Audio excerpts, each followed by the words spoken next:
Welcome दोस्तों। तो आज काफ़ी दिनों बाद क्लास हो रही है। तो आज का जो टॉपिक है हमारा वो है वोल्टेज रेगुलेशन। इससे पहले ट्रांसफार्मर की क्लास में हमने एफिशिएंसी का जो टॉपिक है वो बहुत अच्छी तरीके से कंप्लीट कर लिया था और आज हम कंप्लीट करेंगे वोल्टेज रेगुलेशन। और इस वीडियो को पूरा देखिएगा, मैं बहुत ही सिंपल तरीके से आपको वोल्टेज रेगुलेशन का मतलब समझा दूंगा, आप कभी भूलोगे नहीं। तो चलिए शुरू करते हैं। शुरू करने से पहले अगर आपने चैनल को सब्सक्राइब नहीं किया है तो चैनल को सब्सक्राइब कर लीजिए। तो देखिए वोल्टेज रेगुलेशन होता क्या है। तो सबसे पहले मैं एक ट्रांसफार्मर का डायग्राम बना देता हूं, जहां से मैं आपको ये समझा पाऊंगा कि ये वोल्टेज रेगुलेशन का मतलब क्या होता है। तो देखिए दोस्तों, ये है एक सिंपल ट्रांसफार्मर का डायग्राम। तो अब हम यहाँ पे कर क्या रहे हैं, प्राइमरी साइड में हमने सप्लाई दिया हुआ है, हमें चाहिए सेकेंडरी में इसका पावर को ट्रांसफर करना। तो जैसे यहाँ पे ईएमएफ इंड्यूस हुआ E1, ये E1 कैसे आया है ये मैं ऑलरेडी बता चुका हूँ। तो यहाँ से फ्लक्स जनरेट हुई, फ्लक्स ने कट किया जाके किसे, सेकेंडरी वाइंडिंग को। तो सेकेंडरी वाइंडिंग में भी एक ईएमएफ इंड्यूस हुआ जिसे हमने बोला E2। अब मान लीजिए कि हमने सेकेंडरी साइड में एक भी लोड नहीं लगाया है, मतलब सेकेंडरी साइड हमारी नो लोड पे ऑपरेट कर रही है। तो नो लोड पे ऑपरेट कर रही है, इसका मतलब सेकेंडरी करंट क्या हो जाएगा, जीरो। तो इस टर्मिनल पे कितना वोल्टेज हमें मिलेगा, E2। ये पूरा का पूरा वोल्टेज यहाँ पे आ जाएगा ना, क्योंकि करंट जीरो है, बीच में R2 और X2 के क्रॉस ड्रॉप नहीं हो रहा है।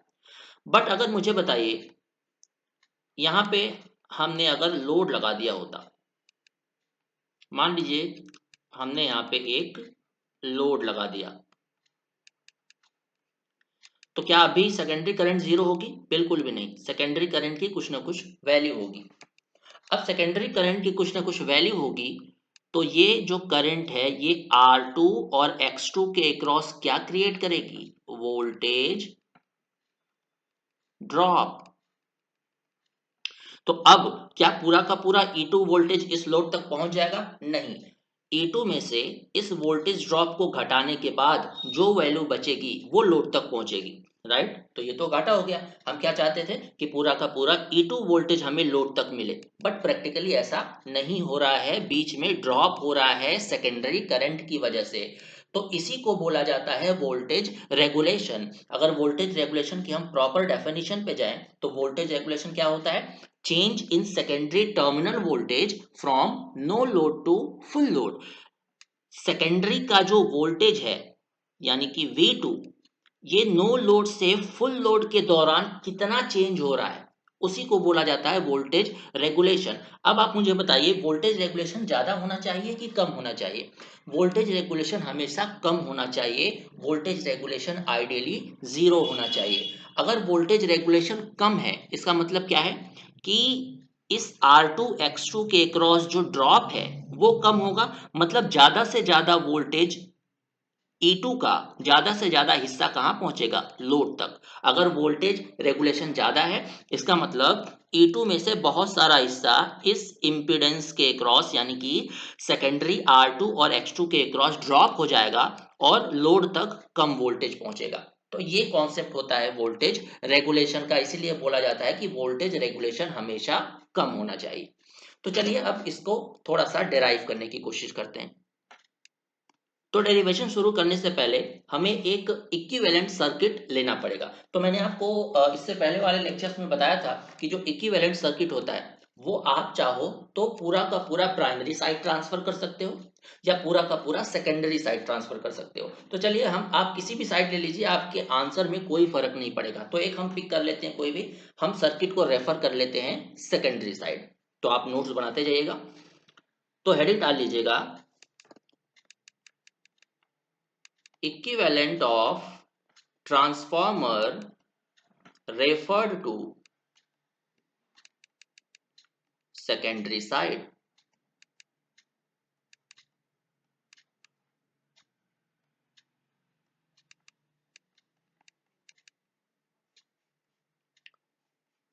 तो सेकेंडरी साइड का इक्विवेलेंट सर्किट हम बना लेते हैं। तो एक रेजिस्टेंस होगा, एक रिएक्टेंस होगा और हमारा सेकेंडरी में तो लोड लगा होगा।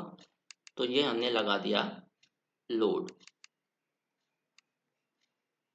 अब मुझे बताइए प्राइमरी के रेजिस्टेंस को भी हमने सेकेंडरी साइड ट्रांसफर कर दिया है। एक बार रिवाइज हो जाएगा जिसका नहीं कंप्लीट हुआ है। तो सेकेंडरी में पहले रेजिस्टेंस कितना था, R2, फिर हमने प्राइमरी के रेजिस्टेंस को भी सेकेंडरी साइड ट्रांसफर कर दिया।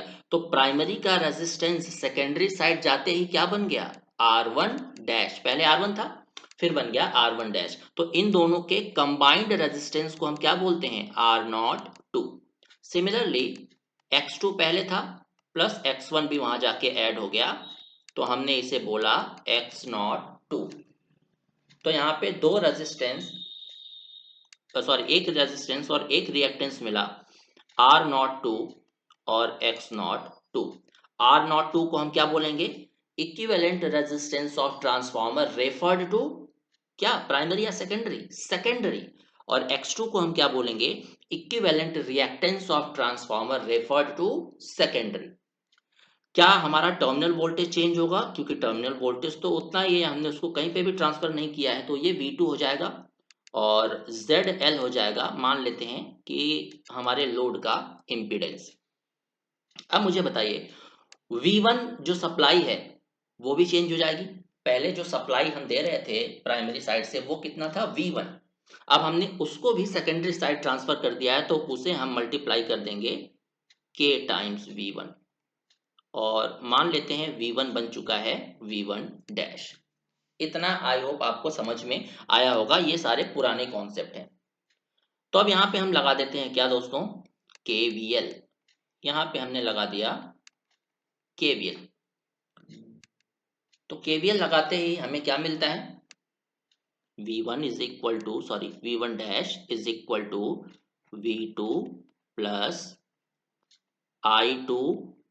यहाँ पे करंट क्या है, सेकेंडरी करंट रहेगी, ठीक है। तो ये हो जाएगा I2 R02 plus JI2 X02। ये करेक्ट है। ये V2 जो वोल्टेज है ये लोड के क्रॉस वाला वोल्टेज है। चलिए अब हमारे पास एक फाइनल इक्वेशन आ गया, EMF इक्वेशन ट्रांसफॉर्मर का। इसको ले लेते हैं हम इक्वेशन नंबर फर्स्ट। इसका फेजर बनाते हैं, फिर वोल्टेज रेगुलेशन का जो फॉर्मूला है वो डिराइव करते हैं। तो फेजर कैसे बनेगा, फेजर बहुत आसान है, देखिए मैं आपको कई बार बता चुका हूँ। यहाँ पे हम ले लेते हैं रेफरेंस, रेफरेंस लेना बहुत जरूरी है। तो आप चाहो तो करंट को रेफरेंस ले लो, चाहे वोल्टेज को रेफरेंस ले लो। तो हमेशा वोल्टेज को, अगर सीरीज सर्किट है तो करंट को लेना, मतलब रेफरेंस लेना ज़्यादा फायदेमंद होता है। और अगर पैरेलल है तो, सॉरी अगर पैरेलल है तो वोल्टेज को रेफरेंस ले लीजिए, अगर सीरीज है तो करंट को रेफरेंस ले लीजिए, करेक्ट। बट यहाँ पे हम ट्राई करते हैं वोल्टेज को लेके, राइट, कोई फर्क नहीं पड़ेगा उससे। ये हमने वोल्टेज V2 को क्या ले लिया, एज अ रेफरेंस। तो अब एक चीज मुझे बताइए, हमने लैगिंग लोड को कंसीडर किया है, let the load is lagging.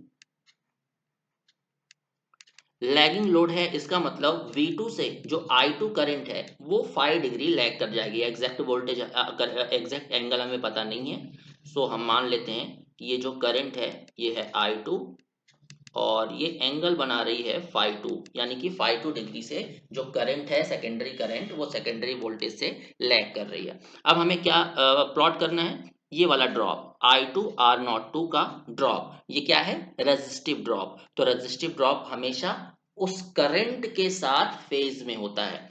तो I2 करंट के साथ क्या होगा, ये ड्रॉप फेज में, तो हमने I2 करंट के साथ इसे पैरेलली प्लॉट कर दिया और इसको क्या नाम दे दिया, I2 R02। सही है। अब हमें प्लॉट करना है, V2 हो गया, रेजिस्टिव ड्रॉप हो गया, अब हमें प्लॉट करना है ये रिएक्टिव ड्रॉप।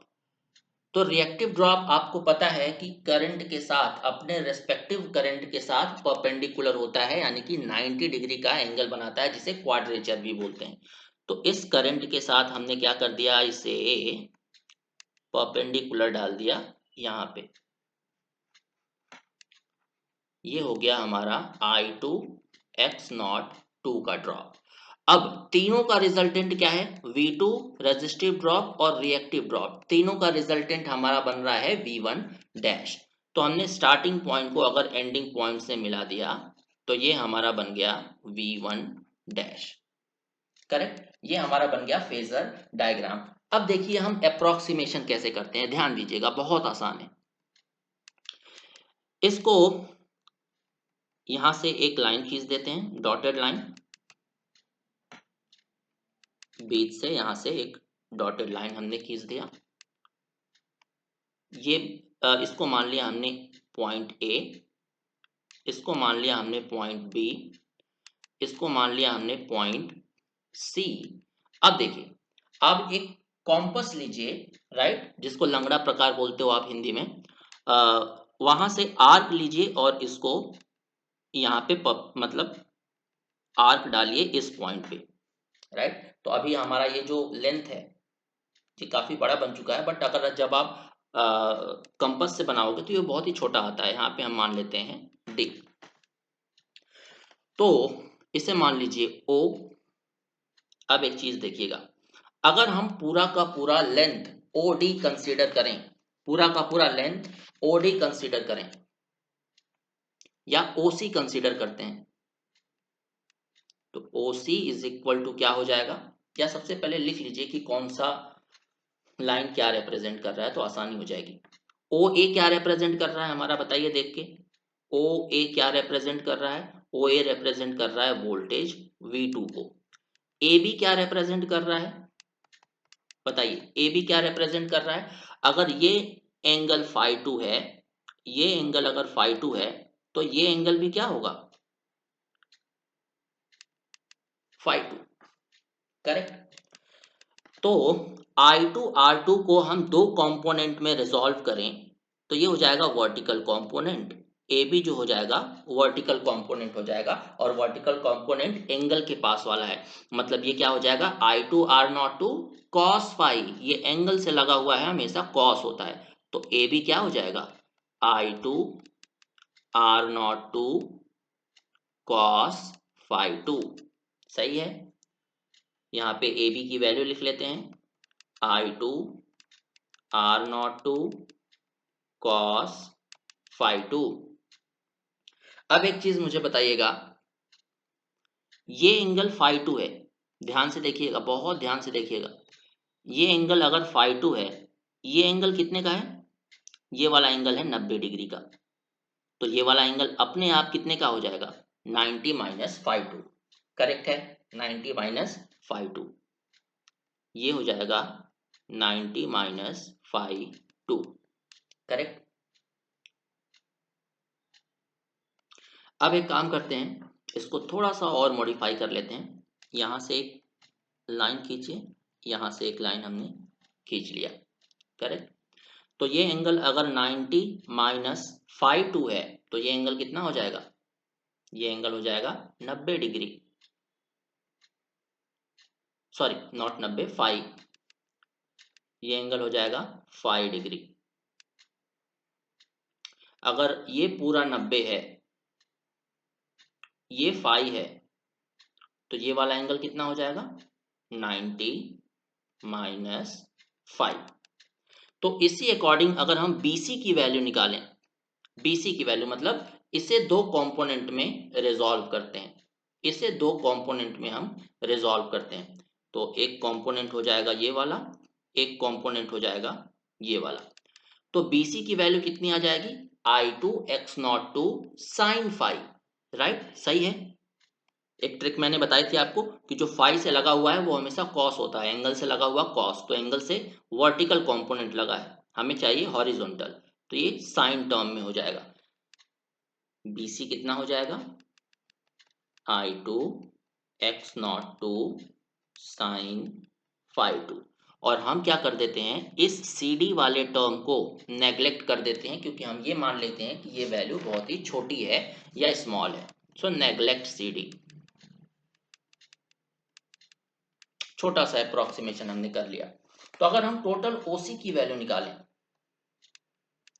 टोटल OC की अगर हम वैल्यू निकालें, OC इज इक्वल टू क्या हो जाएगा OA plus AB plus BC।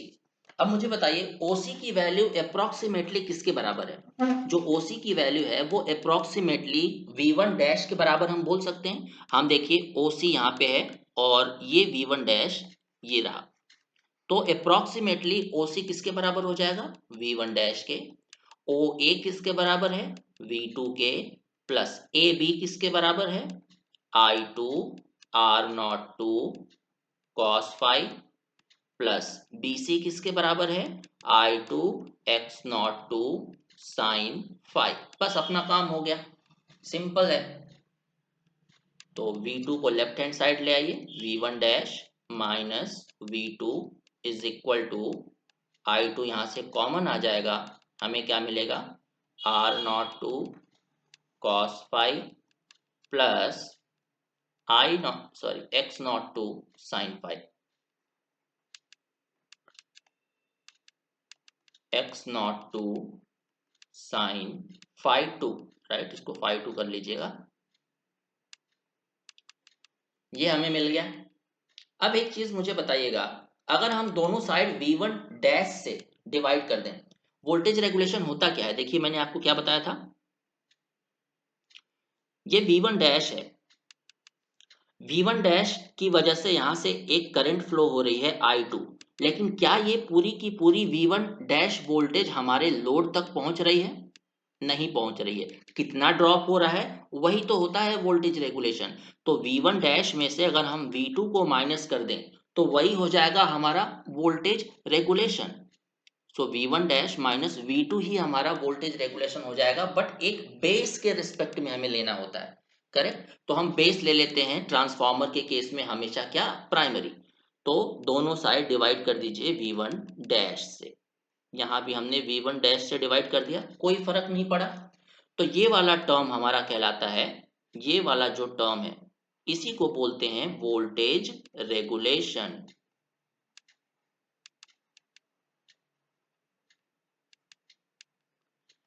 तो देखिए आप बोलोगे कि V1 डैश माइनस V2 को ही हम वोल्टेज रेगुलेशन बोल सकते थे, हमें डिवाइड बाय V1 डैश करने की क्या जरूरत है।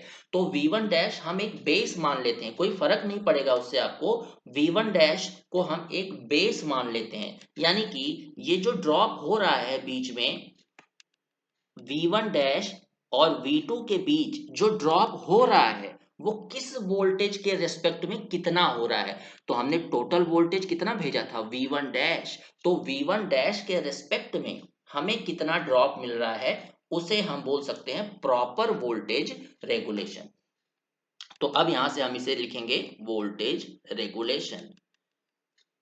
सही है, इतना समझ में आ रहा है। अब आप एक काम कर सकते हो, I2 को नीचे ले आइए, तो ये हो जाएगा R02 cos phi 2 plus X02 sin phi 2 divided by V1 dash by I2। अब मुझे बताइए, actual value upon base value को हम क्या लिख सकते हैं, sorry, actual value upon base value, ध्यान दीजिएगा, actual upon base, actual value को अगर बेस वैल्यू से डिवाइड कर देंगे तो हमें क्या मिल जाता है, पर यूनिट वैल्यू। तो V1 डैश और I2 ये हमारा क्या है, बेस, करेक्ट। तो ये हमारा हो जाएगा इम्पीडेंस, वोल्टेज अपॉन करंट क्या होता है, इम्पीडेंस। तो इसे मान लीजिए ये है हमारा बेस इम्पीडेंस। तो वोल्टेज रेगुलेशन क्या हो गया, R02 cos phi 2 plus X02 sin phi 2 upon Z base. अब एक चीज और बताइए मुझे, सेपरेट कर लीजिए, मतलब R02 divided by ZB cos phi 2 plus X02 divided by ZB sin phi 2। अब मुझे बताइए, मैंने आपको बताया है actual value upon base value हमेशा क्या होती है, पर यूनिट वैल्यू, यानी कि एक्चुअल वैल्यू को अगर आप बेस वैल्यू से डिवाइड कर देते हो तो वो हो जाती है हमारी पर यूनिट वैल्यू। तो R क्या है, ओम में, रेजिस्टेंस है ओम में, उसको हमने बेस, एक्चुअल वैल्यू है R02, उसको हमने बेस वैल्यू से डिवाइड कर दिया, तो ये किसमें चेंज हो गया, पर यूनिट वैल्यू में, तो ये आ गया R per unit. Similarly reactance किसमें है, ओम में, Z किसमें है, ओम में, मतलब X O2 हमारा एक्चुअल वैल्यू है और ZB क्या है, बेस वैल्यू। तो actual value upon base value per unit value, तो X पर यूनिट। तो ये वोल्टेज रेगुलेशन मिल गया हमें कितना, R per unit cos phi 2 plus X per unit sin phi 2। तो अगर परसेंट वोल्टेज रेगुलेशन बोले तो मल्टीप्लाई बाई 100 कर दीजिएगा, राइट। ये समझ में आ गया।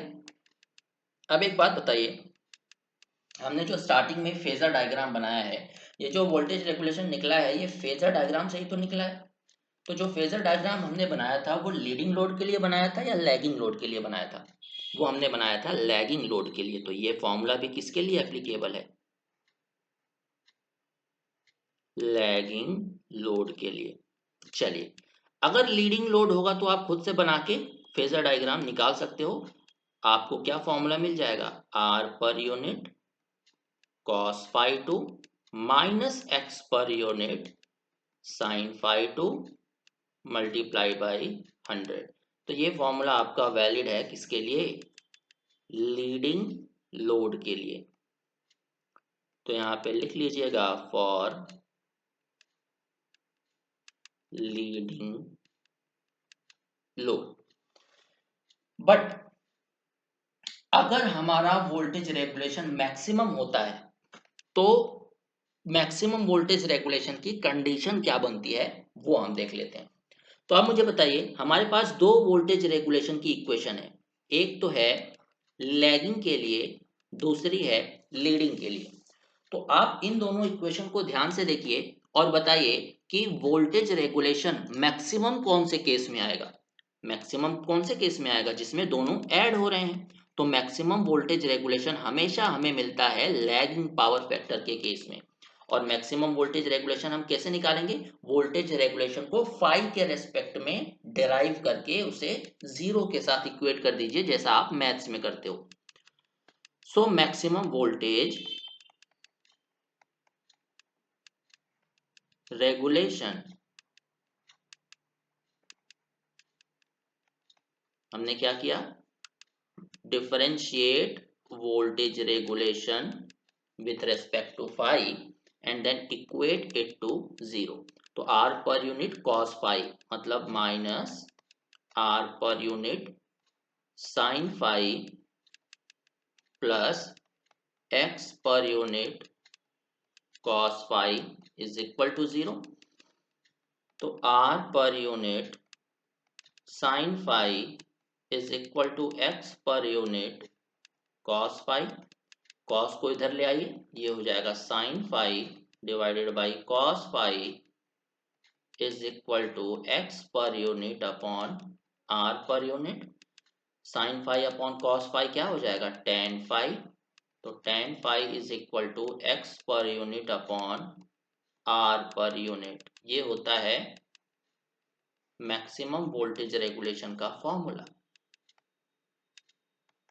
मैक्सिमम वोल्टेज रेगुलेशन की कंडीशन आप बोल सकते हो। और ये लैगिंग लोड में पॉसिबल है। अब दूसरी बात आती है जीरो वोल्टेज रेगुलेशन की।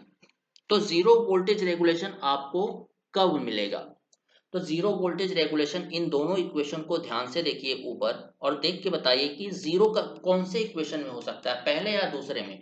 तो जाहिर सी बात है दूसरे में जीरो वोल्टेज रेगुलेशन हो सकता है, जब ये वाला टर्म इस टर्म के बराबर आ जाए। तो यहाँ से हमें क्या पता चलता है कि जीरो वोल्टेज रेगुलेशन हमेशा लीडिंग लोड के केस में पॉसिबल है। तो चलिए वोल्टेज रेगुलेशन को हम कर देते हैं जीरो। तो इस टर्म को वोल्टेज रेगुलेशन को जीरो कर दीजिए। तो वोल्टेज रेगुलेशन जीरो हो गया। फॉर्मूला क्या था, R per unit, R per unit cos pi minus x per unit sine pi. तो आ जाएगा x per unit sine pi is equal to R per unit cos pi. जब आप इसे सॉल्व करोगे तो आपको मिल जाएगा tan phi is equal to R per unit upon x per unit. ये फॉर्मूला बन गया किसके लिए? जीरो पावर फैक्टर के लिए, यानी कि जीरो वोल्टेज रेगुलेशन की कंडीशन। तो यहाँ पे नोट कर लीजिएगा, जीरो वोल्टेज रेगुलेशन।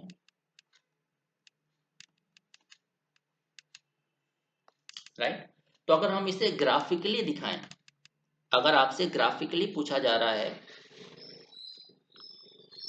तो ग्राफिकली कुछ इस तरह का डायग्राम आपको देखने को मिलेगा। ये सॉरी,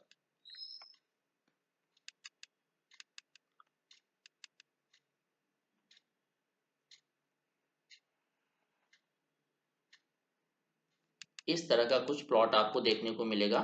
ये बन रहा है पावर फैक्टर और वोल्टेज रेगुलेशन के बीच में। तो ये वाला एरिया कहलाता है लैगिंग पावर फैक्टर, क्योंकि लैगिंग पावर फैक्टर के केस में ही हमें क्या मिल रहा था? Maximum voltage regulation. और जीरो वोल्टेज रेगुलेशन किस केस में मिल रहा था? लीडिंग के केस में। तो यहाँ पे देखिए वोल्टेज रेगुलेशन जीरो हो रहा है, मतलब ये केस होगा लीडिंग का। करेक्ट, समझ में आया होगा आई होप। अब चलते हैं एक छोटे से डेरिवेशन की तरफ। तो देखिए, फॉर मैक्सिमम वोल्टेज रेगुलेशन हमने क्या देखा था? For maximum voltage regulation tan phi की वैल्यू क्या थी? tan phi 2 बोल सकते हो आप, कोई मतलब डिफरेंस नहीं आएगा उससे। tan phi की वैल्यू क्या थी हमारी? x per unit upon r per unit. तो अगर हम इसको ट्राइंगल के फॉर्म में रिप्रेजेंट करते हैं तो tan क्या होता है? ये एंगल हो जाएगा हमारा फाई। tan क्या होता है? Perpendicular upon base. तो परपेंडिकुलर है हमारा x पर यूनिट, बेस क्या है? r per unit. तो ये क्या हो जाएगा? z per unit. तो यहाँ से हम साइन फाई की वैल्यू निकाल सकते हैं, या इसको फाई टू कर लीजिए, कंफ्यूज मत होइएगा आप। साइन फाई टू की वैल्यू निकाल सकते हैं। साइन की वैल्यू क्या होती है? परपेंडिकुलर अपॉन हाइपोटेनस, मतलब x per unit divided by r, sorry z per unit. पर यूनिट को आप परसेंट में भी लिख सकते हो, ये आपको पता होना चाहिए।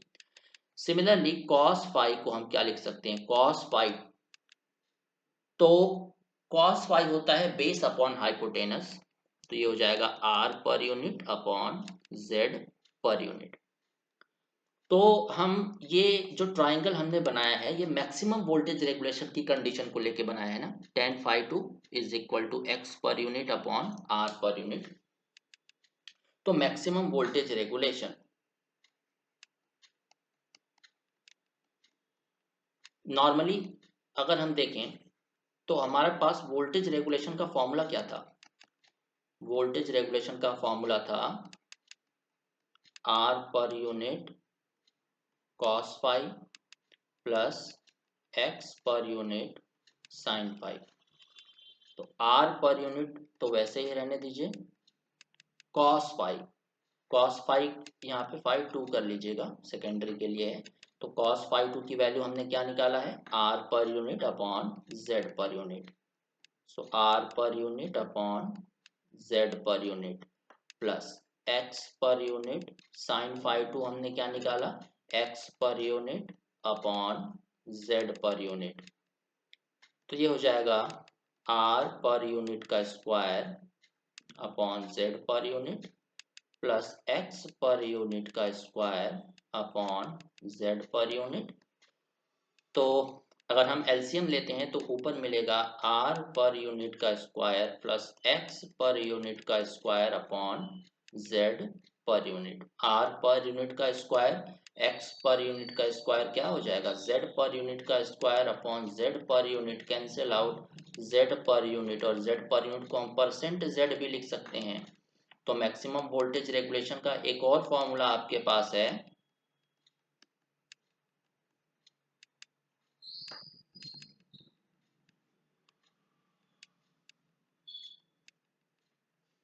Is equal two percent Z या जेड पर यूनिट। तो ये कंप्लीट इन्फॉर्मेशन मैंने आपको दे दिया वोल्टेज रेगुलेशन ऑफ ट्रांसफार्मर के बारे में। नेक्स्ट जो लेक्चर है उसमें हम करेंगे ट्रांसफार्मर रेटिंग को cover. So thank you very much for watching the video. चलिए मिलते हैं नेक्स्ट लेक्चर में।